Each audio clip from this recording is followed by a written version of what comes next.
Uh, this is Black Country Blokes chewing the fat. Listen. I've been hearing a lot lately about men don't talk, but in my experience, men do talk, just people aren't listening. So it's going to be me and a group of blokes discussing our struggles and victories through life. Warning, there may be some bad language, so apologies to all the moms, especially my own. Let's get going. Listen. I've been it's the Black Country Blokes chewing the fat, here with me, Kev Dillon and Lee Cadman. And our special guest today is Richard Moss from Integrated Plus. I got it right there.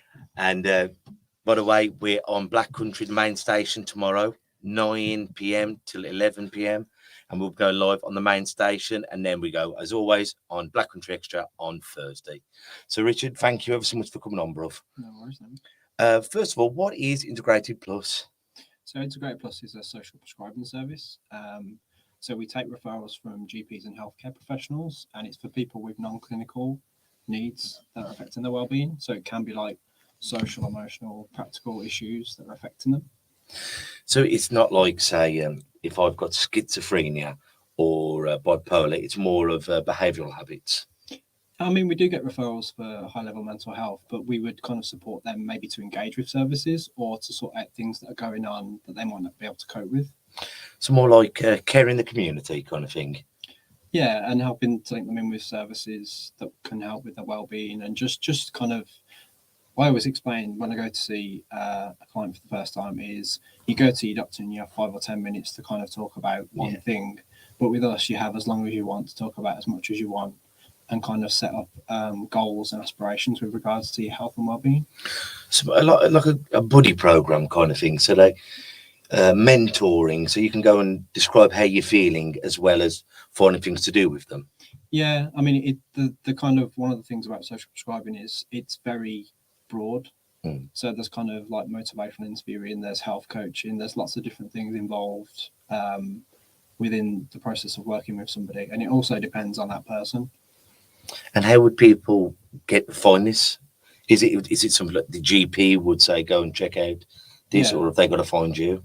So it is done by referrals from healthcare professionals, but you can go to your GP surgery and say, I'm struggling with this situation, whatever it is, and they'll do the referral to Integrate Plus. Because I'd never heard of you until like we talked the other week on the phone. And is it something that needs to be more put out there, you think? Yeah, possibly. I think it's been around for a long time. So there's been a lot of different guises. So there's been kind of under the name of link worker, social prescriber. There's lots of different names for it. But the name social prescribing is kind of, you go to the GP and you get a prescription for medication. Yeah. But you can come to us and we can kind of look at your social situation and look at things that we can link you into that can help your well-being. Because I've worked with like connections and youth offenders over the years. Yeah. Is it another branch of that tree? It's similar. Yeah. It's just very broad. So it comes from the NHS's personalised model for care. So with every referral that we get, every person has a different situation. So it might be financial, it might be domestic abuse, it might be mental health. But depending on the situation will depend on kind of where we link them into and the work that we do with them. And what kind of ages does it normally start at?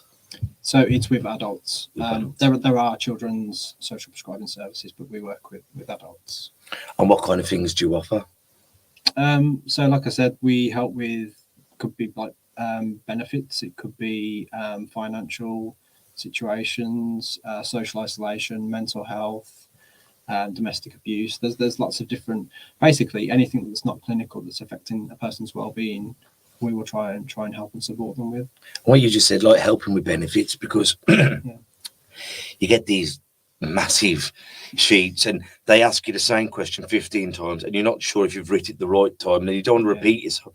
And it can be very daunting and you feel like, am I blagging by asking for help? And a lot of times it isn't that way.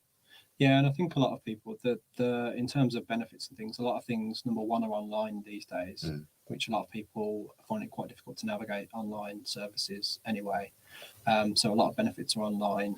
Sometimes, like with certain applications, you get a massive big booklet that you have to fill out, and a lot of people find that daunting. And that can kind of be the first hurdle to getting benefits, and people fall down at that.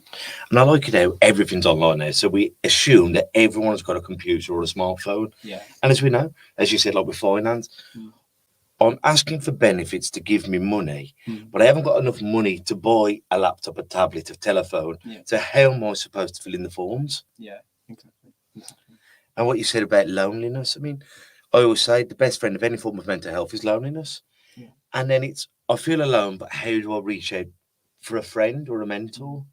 Yeah, and I think like we are social creatures, and that's kind Yes. of, you know, the stable or the kind of the base of any person's mental health is interaction with other people. And if you don't have that, like for the last 15 months, people during the pandemic have experienced lots of social isolation. And I think a lot of mental health has come from that. So I think it's a crucial role, particularly at this point now. I can imagine your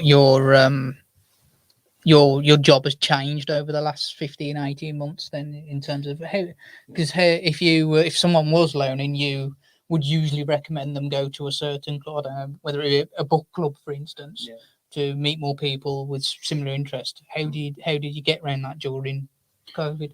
Yeah, so there was all of our appointments went to telephone appointments. A lot of services moved to just being purely on the telephone. So there was a lot of things like digital inclusion. So where people couldn't go out and see other people because they had long-term health conditions and they were vulnerable, we would loan them out tablets and do different things like that, where they could engage with other people in a safe, using a safe medium, which would be like an iPad or a laptop or something that they've been loaned out and shown how to use. Yeah. So you've carried on. It's just gone to kind of online and that way around it, which is what a lot of people have had to, haven't they, really, over the last 18 months? And it's fantastic that you can carry on and do that now.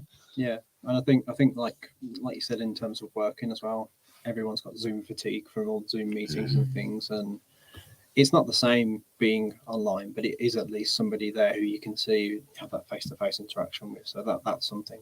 Yeah, I remember like through lockdown, because obviously my daughter couldn't see Nanny and Granddad. And it was so good that we had got Zooms and WhatsApp, so at least I could see each other. It wasn't the same as having a cuddle and a kiss, but at least I had some familiarity of seeing Nanny and Granddad's face. Yeah. The one person that I worked with over Christmas, her family lived in Chester, and we got her a tablet and things, and she managed to spend Christmas Day with her family, but virtually. Yeah. And that meant the world to her, and it's things like that where that's the job, basically. And you're saying your organisation was like lending tablets and things so people could do this? Yeah, so like digital inclusion projects, I think they really hit off, and people showing like maybe elderly people who didn't know how to use technology, how to use it, and literally turn it on and press this button, and leaving them with instructions. And I think a lot of people as well had maybe younger family members who could just literally call them and they would appear on the screen magically. And so that's the beauty of having kids about, because they just go beep, bop, bop, and it's done, isn't it? Dinosaurs like me just pushing everything. But it's one of those things, and it's working with the person to just find out what they can and can't do, and just working around that, I suppose. Well, I know our organisations, the Lions Boxing Club, my home, which is downstairs, because we do a furlough club every Tuesday, Thursday, Friday, 10:30 till 11:30, where anyone can turn up. And then we do a women's only on a Wednesday, 10 till 11, and 11:30 to 12:30. So that's just for the women. So in the Tuesday, Thursday, Friday, women can train with men if they'd like to. Like we have some women who like to, they're not bothered. But then we do a women's only, where some women don't want to train around men. You know, so we're trying to incorporate and get different organisations to say it's for free. If you do want to come down, here's a safe and friendly place to come and train. It's inclusive, and that's the great thing about it. And I think different organisations have found different ways around it, and thankfully now with the restrictions being lifted, things are starting to open up again, and there's a lot of good outdoor things going on as well, like allotment groups and people working outdoors and walk and draw groups, and just getting people out again is a big thing. And I think more avenues you can have, because some people would like to go for a walk, some people like to plant some potatoes, some people want to go and box, and a lot of the times we've only found one thing. We will get everyone to play football, whereas you ask me and Lee, there's nothing worse than me and you kicking a ball about.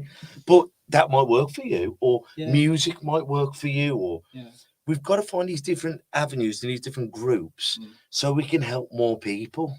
Yeah, definitely. And that, again, the personalized approach is to tap into what's important to the person. So not telling them what's important to them or what they should do, but it's listening to the person and kind of working on their strengths. So finding out what their interests are and then navigating them to that group. I think it's also important. Kev mentioned there that what he does on the furlough club is free, and it's important those kind of places are still free, where you can do your book club, your allotment, or a really low cost, because a lot of people are going to be struggling coming out of COVID and with what's going on with jobs and work. And so I think it's important that these community groups, and that you know about them. So is there a way, if someone has a community group, they can contact you so you can direct them to? Yeah, so Integrated Plus is kind of a part of Dudley CVS, which is the Council for Voluntary Services. So we have contact with most voluntary services, and but yeah, I mean, if they wanted to get in touch, they would get in touch through Dudley CVS, and then we would add them to kind of the directory of services that we have. And you also started the job. Was it just before or during COVID?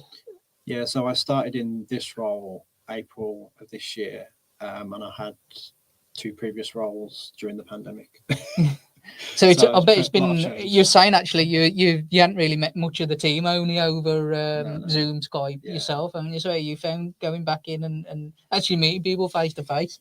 Yeah, it's been good. It's been good because I think working from home and just doing phone calls, and a lot of the phone calls were very similar because a lot of people are experiencing that social isolation, mental health, and that can become draining because you do those calls all day and there's only a certain amount you can do because there's only a certain amount of services open, and that can become draining. But luckily, I mean, with Integrated Plus, we have clinical supervisions. You've got your line manager who's always there for you. But yeah, at times it can be kind of like a lonely place, and obviously like working from home with a young baby is also challenging.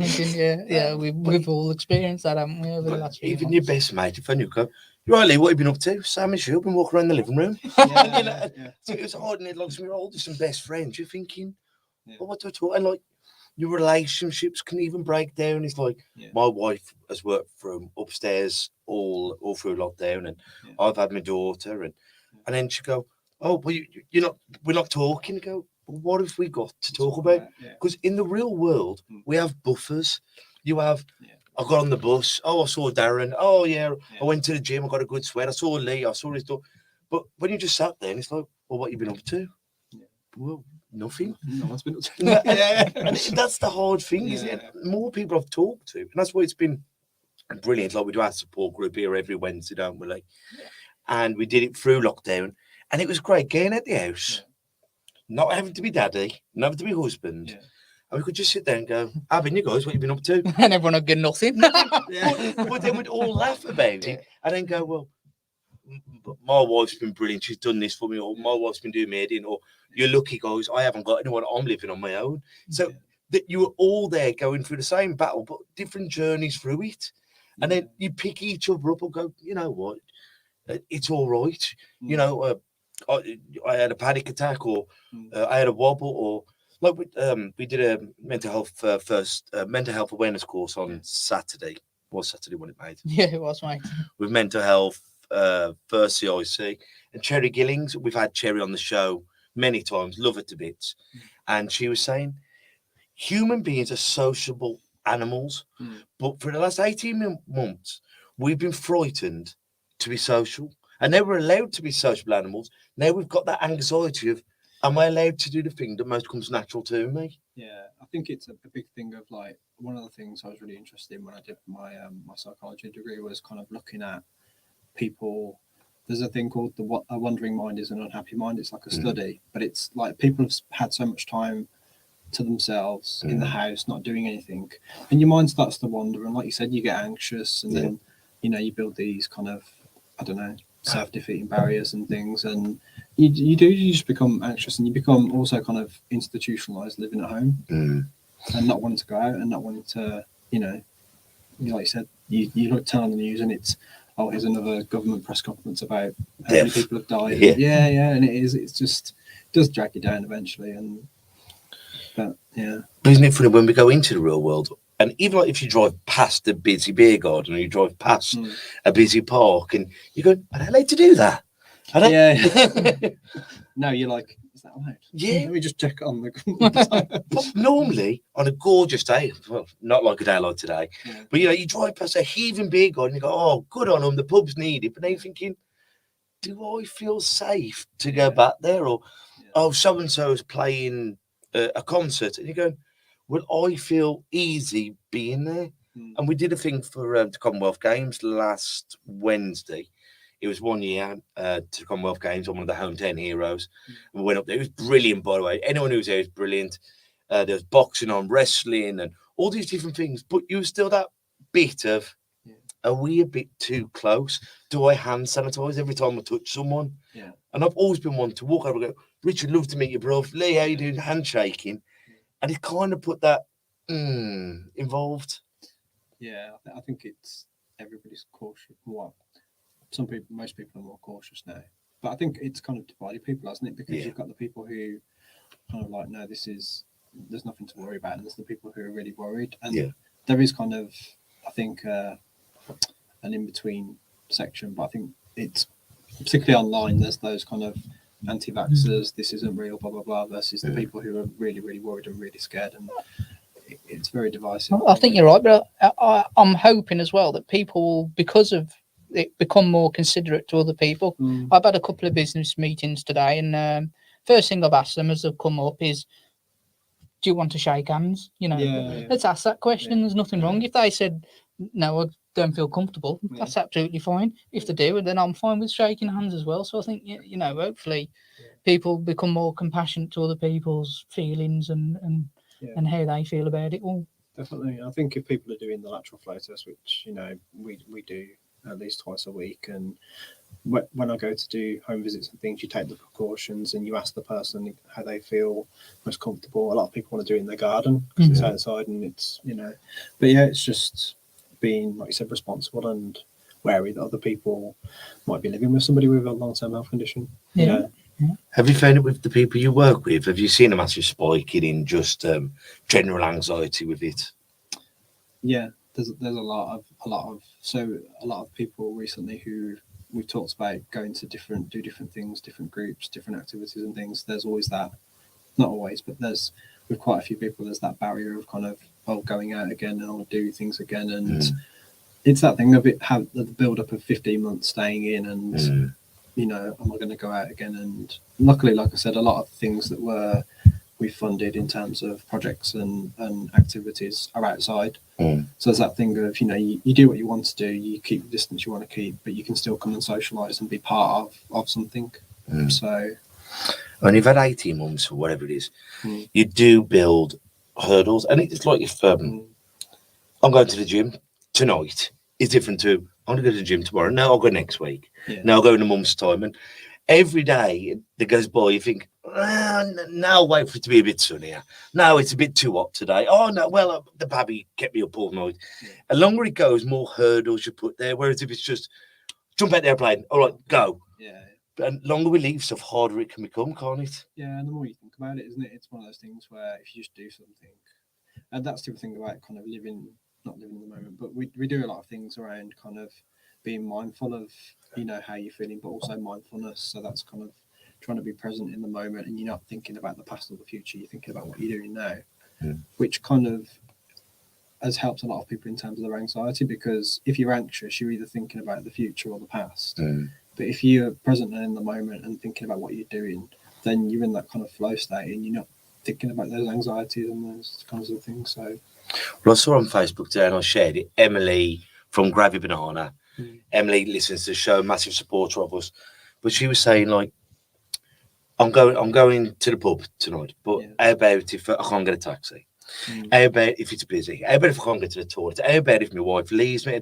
You have all these how about ifs. But the mind doesn't realise if it's a real threat or a pretend threat. So we have the anxiety to brace us for something to make come instead of going, we will get a taxi. If we don't get a taxi at 8:30, we'll get one at 9 o'clock. It doesn't matter if we're a bit late. If I need the toilet, Lee will show me. If Kate leaves, which she won't, I'll have someone. But we've got to reassure ourselves. But what we do naturally is we go through every scenario, and that scenario is a scenario of panic. And sometimes that's what we do when we work with people. We kind of say, look at the worst possible situation of what you think might happen in this situation, and then create like a plan around it. So have like an action plan if the worst possible thing does happen, and then just have those things in place and to mind for if it does happen. And You almost work it backwards. yeah, and kind of look at it as this is the goal of what I want to do. These are the things that could go wrong. What can I have in place that will kind of help to get through that? I think that's a good exercise. And do you want to explain to some of the listeners what mindfulness is? Yeah, so like I said about kind of just the basic principle of mindfulness is just being present and in the moment and thinking about what you're doing. So a lot of mindfulness techniques and things revolve around concentrating on your breathing, concentrating on things around you, trying to be present in the moment and kind of concentrating rather than living, thinking about the past or the future and just not being present in what you're doing. So, like a lot of people drive somewhere and they think, oh, how did I get here? You do a 20-minute drive. It's a route you're on autopilot, you're thinking about other things and you get there.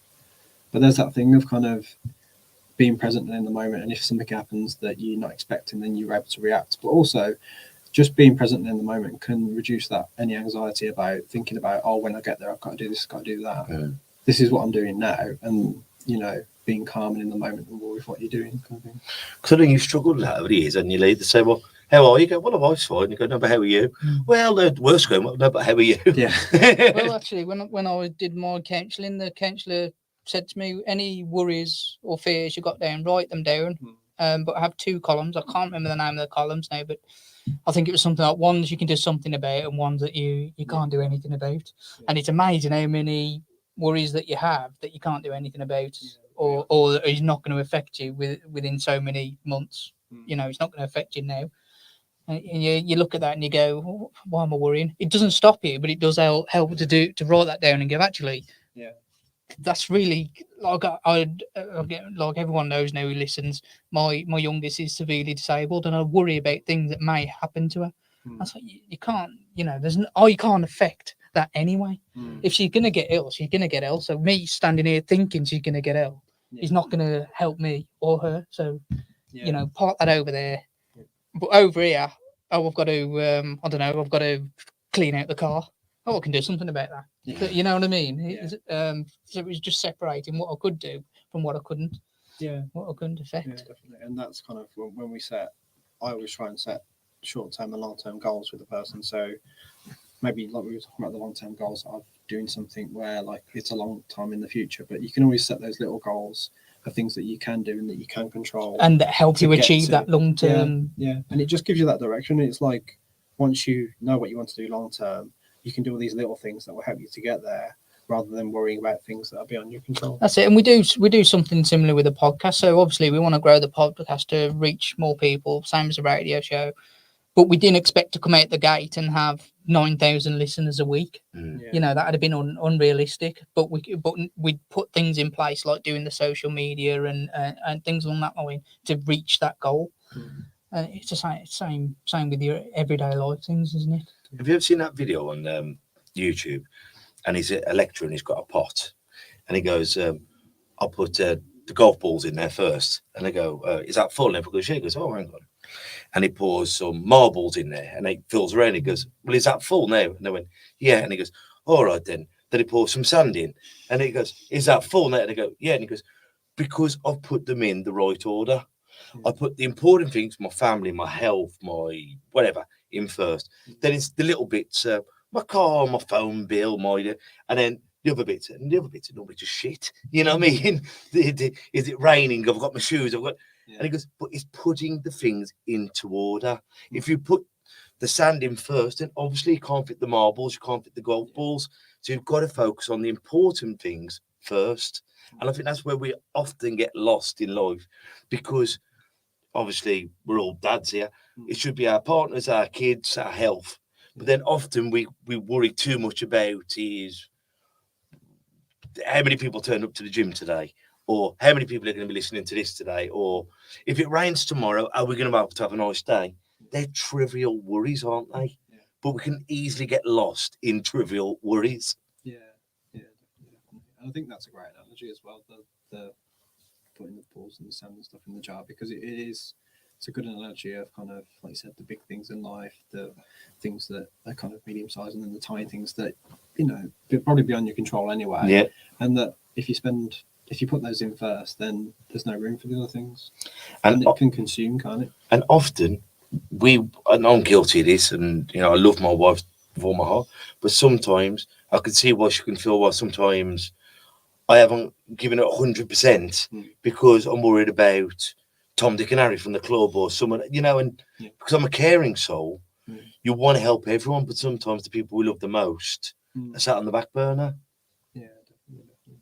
Yeah, I think and that's another thing when you're working with somebody. It's kind of, you know, talking about who are the people most important to you, and how you can be kind of not a positive influence, but kind of, you know, like you said about with your wife and things, how you can be positive part of their life, and how they can be, you know, it's a kind of a reciprocal thing, isn't it? Like you said about the social situation, we're social beings. So if you're good to somebody, then the more likely thing is they'll be good to you, and it's kind of a reciprocal relationship. And sometimes you need that person there to actually point that out, that those people are the important people in your life. You know, because you don't forget about them, but you take it for granted, I suppose, because they're there all the time. Yeah. Sometimes actually having someone like yourself to speak to and go, actually, this is where you should be concentrating. These are the people who should mean something. Yeah. Don't worry about those worries there. They're not that important. This is where your concentration is. Yeah, definitely. And did you find coming from, is it psychology? Yeah, so my degree was. And did you did you want to become a psychologist, or did you always like to study it and then have branch off to other things? Well, I studied it because I was interested in it, and I did think about for a while going into kind of maybe counselling and things. But the more I actually talked to one of my best friends, and he's a social worker, and he was saying, we kind of had this discussion at work, which was a long time ago. We both used to work in care. About I talked about kind of people's like well-being in terms of their psychology, but he spoke about their social situation, and if you give somebody so much counselling but you're sending them back into a poor social situation, then it's going to end up going for them having poor mental health, because you're affecting them, but you can't affect everything that's going on around them. But if you can but help them to kind of facilitate a better environment for them, and more better social situations and more support, then that can help to improve their well-being. We see so many people that come out of prison or that come out of institutes, and the moment they leave, they're put back in to the situation where they're left, and you're thinking, or worse. They've I'm never going to get back into drugs. However, the only way I know to make money is by selling drugs. All of my friends are still in the system, or I come out of a bushy field, let's say, and I go back to my same flat where the problem started. They're not giving me any options to fill my time better. Yeah, and sometimes it is just about helping to fill your time, or knowing what your options are, because a lot of people, like you said, if you're in and out of jail, or if you're in and out of kind of secondary mental health facilities and things, then you might not know what's available and what's out there. So a referral to the Integrated Plus service, it might open your eyes to a world of possibilities that you didn't even know existed, and that's kind of the idea of the service, to let people know what's available to them. I always think, like, if you've got these services, go and try allotments, because you never know, you might enjoy it. There might be something like my granddad, my God bless him, he loved his garden. So as a child, I was very lucky in my life, because I was very surrounded by love and different things that we could try, and I was encouraged to try new things.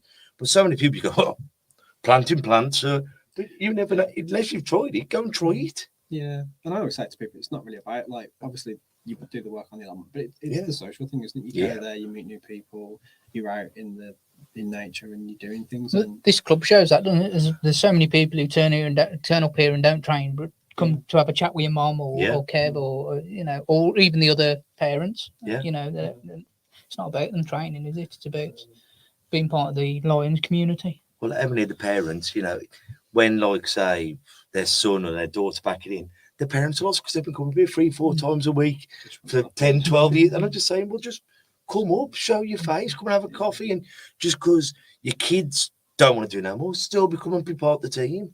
Yeah, I mean, one of the things we're looking at the moment is starting up so we've got a few different projects going. One of them is having volunteers, so people who are kind of like peer support for the people who are referred to the service. So maybe people who we've worked with in the past who are in a better situation now, who can lend support to other people, because I think it's important to have people who have gone through similar situations and can provide that peer support, because maybe as a professional, I don't know what you're going through. I don't kind of have that lived experience, but if you have somebody with that lived experience, then they have that first-hand knowledge of what you're going through, and maybe tips to how they got through tough times. Or we've spoke about that many times, haven't we, Kev? Now that a lot of the, I won't say flaws, but a lot of the reason why we feel a lot of people watch us and come to our support group is because we either have people on with lived experience or we've lived it. And I've done counselling, and the one thing I sat across from a nice lady, you know, she was nice. I don't think it helped me as much as doing this podcast, because she, although she might have been through those experiences, she certainly didn't talk to me about them.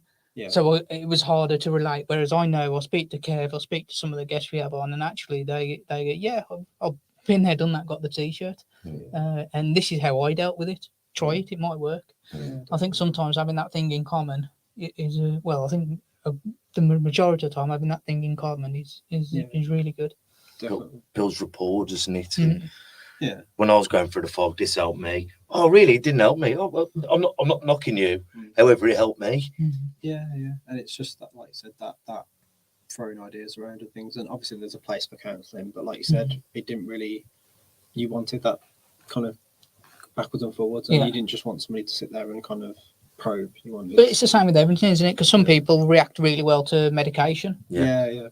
Some people react well to counselling. Some people react well to hypnotherapy. You know, it's about finding what does work for you and trying those things. Find your medicine. Isn't it? And that's kind of the idea as well with regards to like a lot of people that I work with. I just say, you know, we'll try this once or twice, and if it doesn't work, there's other options.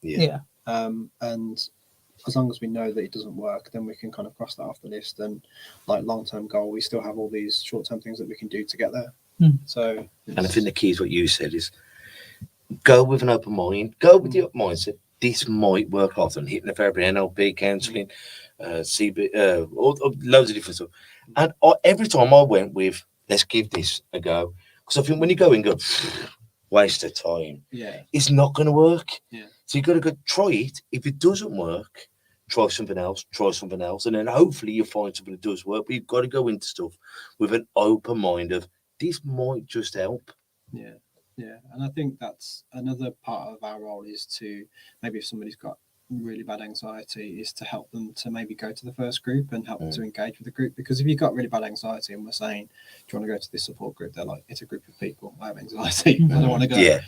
But if you know, we've spent time with them, we've talked to them, then you can just be that reassurance of, this person's going to be there with me to just kind of see me through the first session and see if I enjoy it. We find that again with the support group we do. But a lot of the time, if it's someone new, I'll say, right, come up half an hour early and come and join me upstairs, and we'll have a chat. Just because who wants to walk into a room who they don't know? You know, it's going to cause you anxiety. Whether you're an anxious person or not, it's not going to be. You know, it's gonna be playing on your mind either way. So they're doing things like going to the first one with them, so it's someone familiar, someone who they can talk to straight away. Like, little things like just showing them where it is, because like even just finding somewhere, somebody can just get like you said about like just having an anxiety attack, trying to find it and just go. I didn't even make it to the session. So, then you feel guilty about not making. You feel like you've let yourself down because I said I was going to go. I promised myself, and then. It's not you've bottled it, but that anxiety has just become too much for you to bear. And then you've exit stage left. And that makes things worse. And it's that cycle of, you know, I've let myself down again. It's the anxiety gets worse. And so just having someone there often helps quite a lot, just to kind of help them to do that initial session or whatever it is. Have you got any quick tips for someone who might be anxiety? Say someone that is thinking of coming to one of your groups or our support group. Have you got any quick suggestions that something that might help? I mean, there's a lot of different things online with regards to kind of mindfulness practice, with regards to things that you could do to reduce anxiety. I think, like I said about writing things down, and you know, what's the worst possible thing that can happen, and if that does happen, what will I do, or what can I do to help support myself? And you know, always knowing that even if you went somewhere and you only got to the front door and then you left, you went out and you got there, and then maybe next time you'll go there and you'll go in. Yeah, so do it in stages. Yeah, and not being hard on yourself and not beating yourself up, because I think that's one of the worst things that everybody does to themselves. Yeah. You know, people around you be like, they have the kind of what's the word? They have that kind of awareness that you have that bias that you are you, and you're very critical of yourself. But other people be like, oh no, it's fine. You know, you don't need to do it now, and you're like, I did need to do it now. Putting pressure on yourself to do it. Yeah.